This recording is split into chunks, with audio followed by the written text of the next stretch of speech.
अल्लाह की शान है, अल्लाह ने अपने अम्बिया अलैहिस्सलाम की पाक कबूर को, निशानात को छुपा दिया, वरना पता नहीं क्या होता।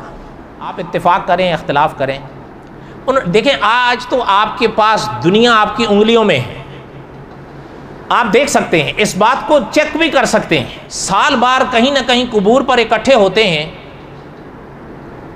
उसको उर्स का नाम दिया जाता है ना। उर्स किसको कहते हैं? आखिर ये लफ्ज़ है तो इसका कोई माना भी होगा ना। साहिब क़ससुल अंबिया ने लिखा है कि वो, बल्कि आगे उन्होंने लिखा है कि कोई भी शख्स चाहे, अब तो दुनिया उंगलियों में है, कहीं भी देख लो, उन्होंने लिखा है कि उर्स अरबी का लफ्ज़ है और अरबी में उर्स कहते हैं शादी को।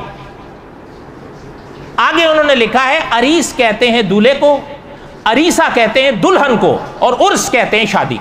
उन्होंने आगे फिर ये सवाल डाला है कि आप खुद सोच लो कि ये जो साल बाद इकट्ठा हुआ जाता है, इसका नाम जो है उर्स किस खुशी में रखा है? शादी हो रही है, किसकी हो रही है, किसके साथ हो रही है? हम तो सवाल ही कर सकते हैं।